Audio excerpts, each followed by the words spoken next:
550 ఆవులు ముసిలి ఆవులా? ఇప్పటికే మీ 10 నెలల కాలంలోనే 170 ఆవులు మీ అధికారికంగా మీరు ప్రకటించినటువంటి అంతకంటే ఎక్కువ చనిపోయినాయి.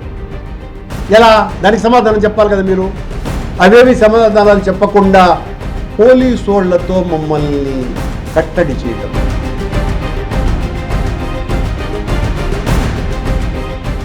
కలియుగ ప్రత్యక్ష దైవం శ్రీ వెంకటేశ్వర స్వామికి సర్వదేవతలు కొలువై ఉన్న గోమాతకు విడదీయరాని అవినాభావ సంబంధం ఉంది.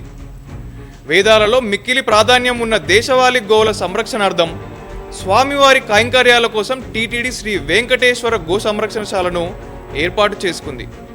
చంద్రగిరి నియోజకవర్గంలోని తుమ్మలగుంట వద్ద ఈ గోశాలను టీటీడీ ఏర్పాటు చేసింది. 1956వ సంవత్సరంలో ఈ గో సంరక్షణశాలను టీటీడీ ఏర్పాటు చేసింది.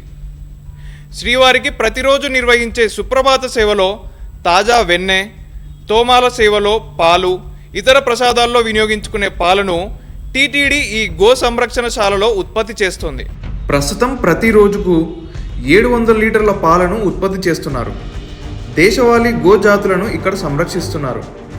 దేశంలో గల 14 రకాల గో జాతులలో ఆంధ్రప్రదేశ్కు చెందిన పుంగనూరు, ఒంగోలు జాతులు, తమిళనాడుకు చెందిన ఉంబలాచారి, తాంగయ్యాన్, గుజరాత్కు చెందిన గిర్, కాంక్రీజ్, పంజాబ్కు చెందిన సాహిలాల్ జాతి, హర్యానాకు చెందిన హర్యాన్, తార్పార్కర్, కర్ణాటకకు చెందిన హాలీకర్, ఇలా అనేక జాతులతో పాటు మరికొన్ని విశేష జాతులు ఉన్నాయి.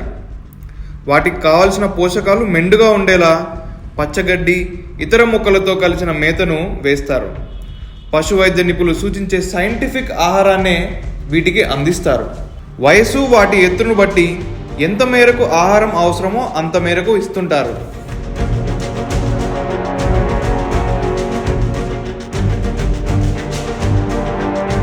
అయితే 3 నెలల కాలంలో టీటీడీ గోశాలలో 100కు పైగా లేగదూడలు, ఆవులు చనిపోయాయని టీటీడీ మాజీ చైర్మన్ భూమన కరుణాకర్ రెడ్డి సంచలన ఆరోపణలు చేశారు.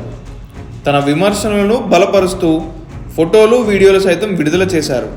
ఎన్డీఏ కూటమి ప్రభుత్వం టీటీడీ పాలక మండలి అధికారుల నిర్లక్ష్యం కారణంగా 100 గోవులకు పైగానే గోశాలలో గోవులు చనిపోయాయని కరుణాకర్ రెడ్డి సంచలన ఆరోపణ చేశారు.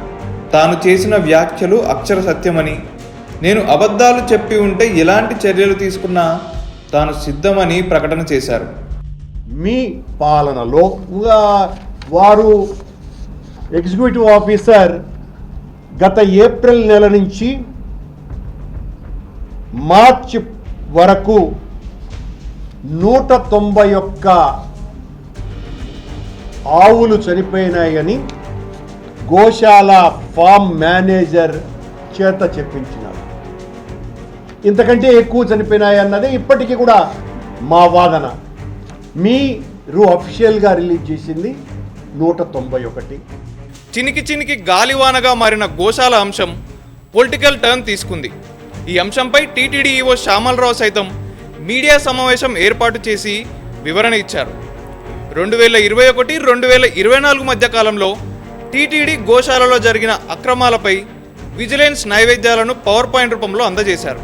అప్పట్లో కుళ్ళిపోయి పురుగులు పట్టిన ఆహారాన్ని గోవులకు అందించారని ఈవో శ్యామలరావు మీడియాకు వివరించారు.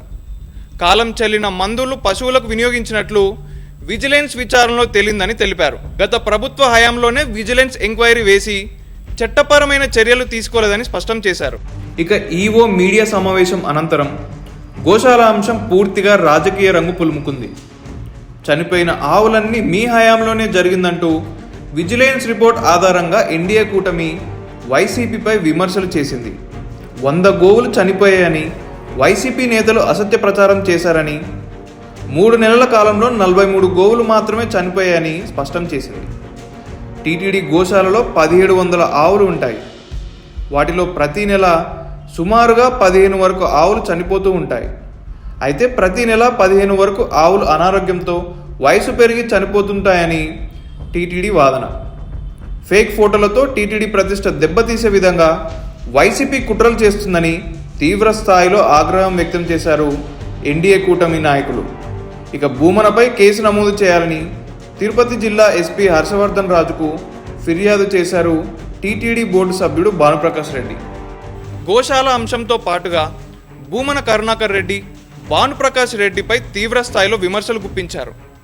తిరుపతి ఎయిర్పోర్ట్, గెస్ట్ హౌస్, శ్రీవారి ఆలయానికి పరిమితం అవుతున్నారని విమర్శించారు. దీంతో టెంపుల్ సిటీలో వేసవి తాపం కంటే పొలిటికల్ హిట్ తారాస్థాయికి చేరుకుంది. అసత్య ప్రచారం చేసిన వైఎస్ జగన్ ఎస్వి గోశాలకు రావాలని టీడీపీ అఫీషియల్ ఎక్స్ వేదికగా సవాల్ విసిరారు.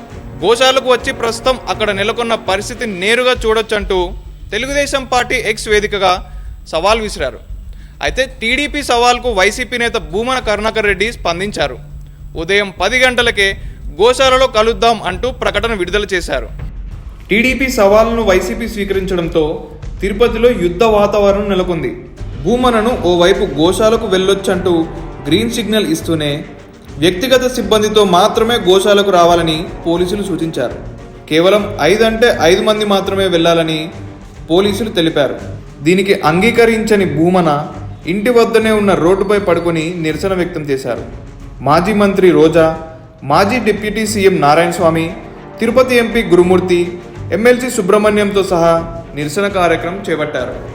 అదే సమయంలో టీటీడీ మాజీ చైర్మన్ భూమన కరుణాకర్ రెడ్డి రాక కోసం ఎన్డీఏ కూటమి ఎమ్మెల్యేలు Bojjala Sudheer Reddy, Pulivarthi Nani, Kalikiri Muralimohan, Gurajala Jaganmohan, Thomas, RN Srinivasulu, TTD పాలక మండలి సభ్యులు భానుప్రకాష్ రెడ్డిలు ఎస్వి గోశాల వద్దకు చేరుకున్నారు.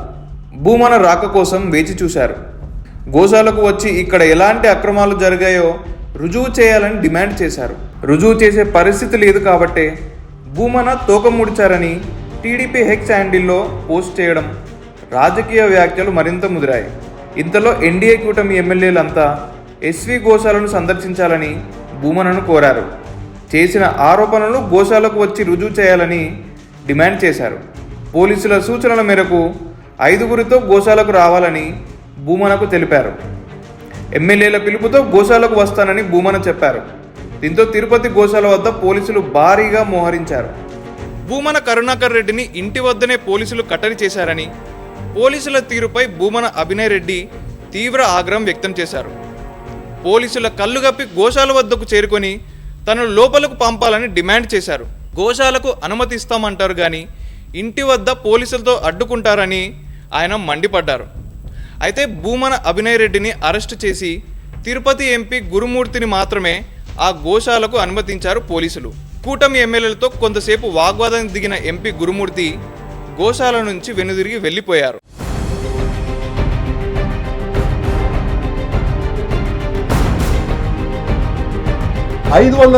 ఆవులు ముసలి ఆవులా? ఇప్పటికే మీ 10 నెలల కాలంలోనే 170 ఆవులు మీ అధికారికంగా మీరు ప్రకటించినటువంటి అంతకంటే ఎక్కువ చనిపోయినాయి. ఎలా? దానికి సమాధానం చెప్పాలి కదా మీరు. అవేవి సమాధానాలు చెప్పకుండా పోలీసోళ్లతో మమ్మల్ని కట్టడి చేయడం